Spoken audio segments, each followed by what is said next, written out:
बिस्मिल्लाहिर्रहमानिर्रहीम। अस्सलाम वालेकुम नाज़रीन, मैं हूं आपकी होस्ट सैयदा नजम ज़हरा और आप मेरा यूट्यूब और फेसबुक चैनल देख रहे हैं। नाज़रीन, मैं इस वक्त मौजूद हूं प्लस लॉयर एसोसिएशन का जो एक दफ़्तर है मशहूर एडवोकेट अल्ताफ़ खोसो साहब का। मेरे साथ मौजूद हैं जनाब जावेद अहमद साहब और मैं आज जो इनसे बात कर रही हूँ, आपको याद होगा कि 29 अप्रैल को हालिया दिनों में बाजियाब होने वाली कमसिन बच्ची सहर गिल का आज 164 का बयान होना था। तो मैं जावेद भाई के पास आई हूँ कि जावेद भाई से पूछूं कि आज इस केस में क्या इम्प्रूवमेंट हुई है, क्या अपडेट है इस हवाले से। तो सबसे पहले तो मैं जावेद भाई का शुक्रिया अदा करूँगी। जावेद भाई बस जाने वाले थे और मैंने इनको रोक लिया। अस्सलाम वालेकुम जावेद भाई। वालेकुम अस्सलाम। जावेद भाई शुक्रिया। बंदा जब छुट्टी का टाइम होता है तो भागम भाग होता है कि जल्दी से घर पहुंचूं, लेकिन आप मेरी रिक्वेस्ट पर रुक गए, आपका बहुत शुक्रिया। थैंक यू, कोई मसला नहीं। अच्छा जावेद भाई, आज 29 अप्रैल को 164 का बयान होना था सहर गिल का, जो अभी हालिया दिनों में बच्ची बाजियाब हुई है। तो आप हमारे नाजरीन को थोड़ा सा अपडेट करें कि आज क्या हुआ। देखें, ये जो क्राइम नंबर है 412/2023 का, थाना बगदादी का, आज मैं कोर्ट में गया। 25 नंबर कोर्ट है जिसमें साजिद इकबाल साहब जो जज हैं, उनसे मेरी बात हुई कि आज बच्ची की जो प्रोटेक्शन आर्डर निकालती है कोर्ट के, उसको प्रोड्यूस किया जाए जहाँ भी कस्टडी होती है। तो उस हवाले से वो लेटर इशू नहीं हुआ था ऑफिस स्टाफ से की तरफ से। तो मैंने जज साहब को रिक्वेस्ट की कि आप उनकी कस्टडी बुलाएं। तो उन्होंने लेटर इशू कर दिया है दारुल अमान में जहाँ बच्ची है, शेल्टर होम में। तो होप्स हो 1-2 दिन में वहाँ से बच्ची की कस्टडी आ जाएगी। बच्ची की कस्टडी आने के बाद 164 रिकॉर्ड होगा कि 164 रिकॉर्ड होने के बाद पता लगेगा मज़ीद केस में अहम जो पेशरफ्त होगी। इंशाल्लाह 164 होने के बाद ही पता लगेगा कि क्या होना है। अच्छा जावेद भाई, पिछली पेशी पे क्योंकि ईद की छुट्टियां थी तो आप गांव चले गए थे, मैं वहाँ मौजूद थी। तो वो कुछ उनके जो वकील थे, मगवी का जो वो मुलजिम है, उसके वकील से थोड़ी सी कुछ अनबन सी हो गई। तो मुझे पूरा समझ में नहीं आया कि जज ने किस बिहाफ पे, क्या वो सिंधी में कह रहे थे कि उस बच्चे को जो है जेल कस्टडी किया।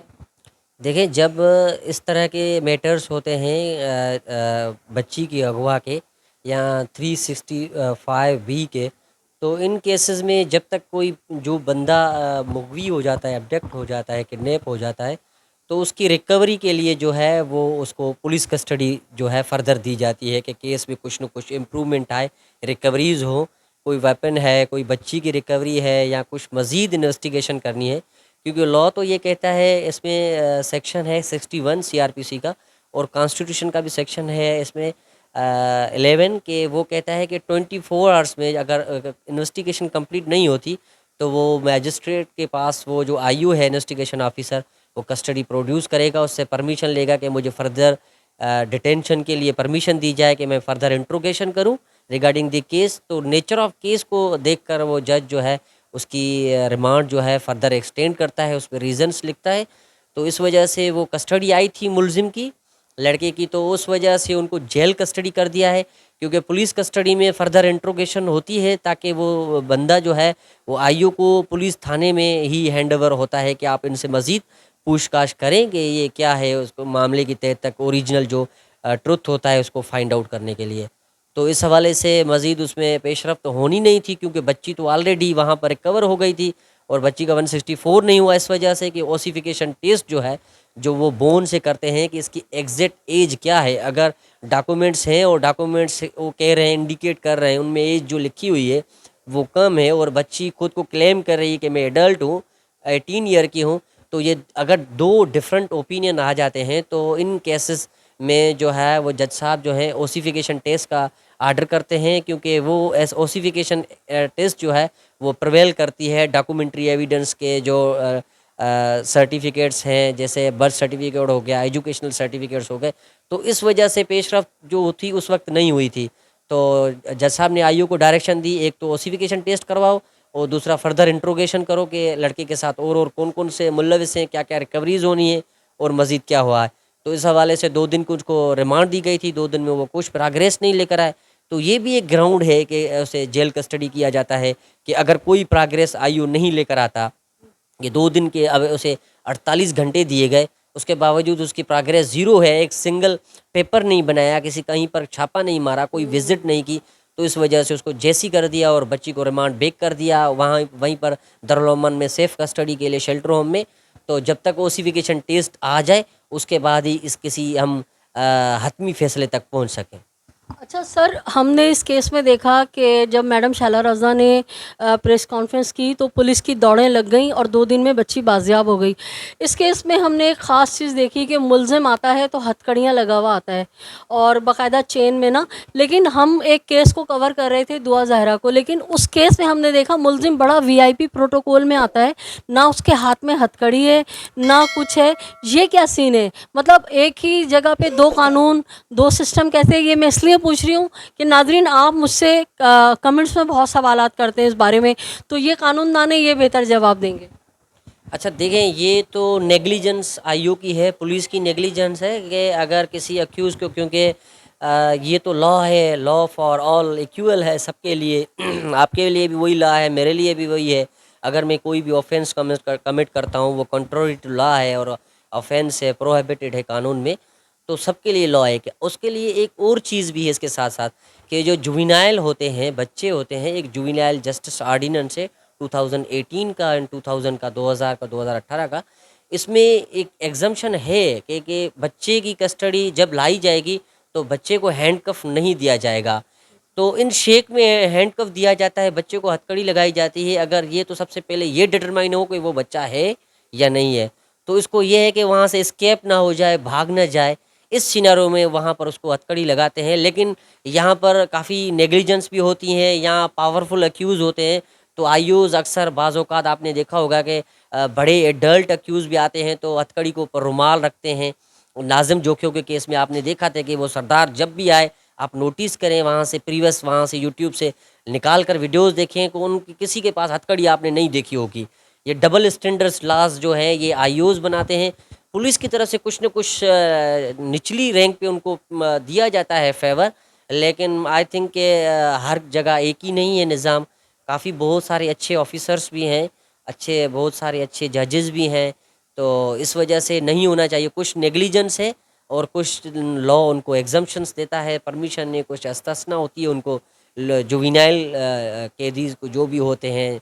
तो इस सर मुलज़िम ज़हीर जो है वो तो बच्चों में नहीं आता, वो तो एडल्ट है। हाँ, तो मुल्ज़िम ज़हीर ये उस जुवेनाइल में आता है या नहीं आता है, तो डेफ़िनेटली ये नेग्लिजेंट थी आईओ की, या आईओ को कुछ किसी तरह से ऊपर से कोई दबाव था या क्या चीज़ थी। I know knowledge about that कि क्या है आगे। बाकी अक्यूज़ जो है जुवेनाइल को हथकड़ी के लिए हवाले से एग्ज़म्पशन है। बाकी हर अक्यूज़ है जब तक उसके ऊपर इल्ज़ाम है, जब तक वो अपने आप को इनोसेंट क्लियर नहीं करवाता, डिक्लेयर नहीं कराता बाय कोर्ट, तो देन ही कंसीडर एज अक्यूज। एक छोटा सा सवाल और पूछूंगी, आईओ का कौन सा ग्रेड होता है जो ये कानून को बिल्कुल अपनी मर्ज़ी के मुताबिक चलाते हैं और जजों के ऑर्डर्स को भी जो है ना बालाए ताक रख देते हैं? तो क्या ये इतने पावरफुल होते हैं आईओ जो होते हैं? नहीं, ऐसा नहीं है बिल्कुल भी। आईओ की कोई मजाल नहीं है, जो आईओ की अथॉरिटी है, तो काफ़ी ऐसे केसेस हैं, जैसे आपको मैं एक एडिशनल नॉलेज देता चलूँ कि जैसे रेप केसेस है तो होते हैं, तो रेप केसेस के स्पेशल अमेंडमेंट है। उस स्पेशल अमेंडमेंट में ये है कि उस पे एएसपी रैंक का कम बंदा उसमें इन्वेस्टिगेशन नहीं कर पाएगा। तो नार्कोटिक केसेस में भी ये स्पेशल लॉज हैं कि इसमें भी जो है वो नार्कोटिक केसेस में भी कम से कम सब इंस्पेक्टर की रैंक का कम बंदा जो है वो इन्वेस्टिगेशन नहीं कर पाएगा। और बहुत सारे जुवेनाइल में है, अभी लॉ प्रोटेक्शन एक्ट आया है उसमें भी है। तो अगर लॉ परमिशन देता है इस बात की कि एएसपी रैंक का, डीएसपी रैंक का, या सब इंस्पेक्टर का, या एएसआई जो होता है उस रैंक का बंदा इन्वेस्टिगेशन करे, तो इन्वेस्टिगेशन अलग अलग मोड में अलग अलग बंदे कर सकते हैं, लेकिन इन्वेस्टिगेशन का मोड एक ही है। जो पुलिस रूल 1934 है 1934 का, तो उसमें तमाम तर वो जो पैरामीटर्स हैं ना, उस पैरामीटर से वो नहीं हट सकते। सर ये बताएं, आखिरी सवाल, कि बच्ची का मेडिकल कब तक आएगा? जैसे कि आपने बताया कि ऑसिफिकेशन होगी तभी उसकी उम्र का तयन होगा, तो कुछ अंदाज़ा है कि कब तक आने वाला है? देखिए, ये उमूमन 15 दिन में आ जाता है, तो 15 दिन तक हो सकता है कि 4 दिन में, 5 दिन में, या 6 दिन में आ जाए, लेकिन एटलीस्ट इसके 15 डेज़ तक तो आना चाहिए। होप्स हो कि नेक्स्ट डेट पे उसकी ओसिफिकेशन टेस्ट की रिज़ल्ट आ जाए। कि बच्ची माइनर है और बच्ची को राइट नहीं है कि वो डिसीजन ले और निकाह परफॉर्म करे विदाउट गार्जियन। तो ये तो लॉ है चाइल्ड रेस्ट्रेंट मैरिज एक्ट 2013 का। तो इस हवाले से ये बाकी की चीज़ें आफ्टर मेडिकल ही देख पाएंगे। अच्छा सर, आखिरी सवाल ये कि आपकी जो ये एक ऑर्गेनाइजेशन है, इसको हम कहते हैं प्लस लीगल एड, तो ये किस चीज़ का एब्रीविएशन है, हमारे नाजरीन को बताइए। देखें, पाकिस्तान लीगल यूनाइटेड सोसाइटी एक एनजीओ है, नॉन प्रॉफिट ऑर्गेनाइजेशन है। यहाँ पर हम मुस्तहिक लोग जो हैं, जो पैसे नहीं भर सकते, वकला की फ़ीस नहीं भर सकते, तो बहुत सारे ऐसे गरीब लोग हैं। आपको पता है कि इस कंट्री के जो पुअर रेशो है गरीबों का, वो बहुत कम है, वो गुर्बत वाली लकीर से भी नीचे है। तो यहाँ पर जो अमूमन बहुत सारे मसले मसाइल होते हैं ऑन दी कोर्ट साइड, के कोर्ट साइड भी जो है वो गवर्नमेंट भी देख रही है, सिंध गवर्नमेंट भी, फेडरल गवर्नमेंट भी देख रही है तमाम तर चीज़ों को। इस तरह की एनजीओज़ भी जो हैं वो गरीब लोगों की हेल्प कर रहे हैं। हम भी यहाँ पर गरीब लोगों को pro bono services without any fees, without any charges, एक सिंगल पेपर के भी एक्सपेंसेस के पैसे हम नहीं लेते। यहाँ पर free of cost Pakistan legal United society services provide कर रहे हैं। बहुत शुक्रिया अहमद साहब आपका। Thank you so much. तो नाजरीन, शहर गिल के हवाले से जो मुकम्मल अपडेट थी वो मैंने आपको दे दी। अहमद साहब ने बहुत अच्छी तरह से आपको बताया, और हम इंशाल्लाह ताला जो भी फ़र्दर उम्मे हबीबा के केस में या शहर गिल के केस में या और बच्चियां जो अब तक गायब हैं, जैसे जैसे वो बाजियाब होती रहेंगी और जो भी अपडेट होगी हम आपसे शेयर करते रहेंगे। आपसे रिक्वेस्ट है कि अगर आपने हमारे चैनल को अब तक सब्सक्राइब नहीं किया है तो चैनल को सब्सक्राइब कीजिए, लाइक कीजिए, कमेंट कीजिए और शेयर कीजिए। अपना ख्याल रखिएगा। अगले किसी व्लॉग तक के लिए अपनी होस्ट सैयदा नजम ज़हरा को इजाज़त दीजिए। अल्लाह निगहबान, पाकिस्तान जिंदाबाद।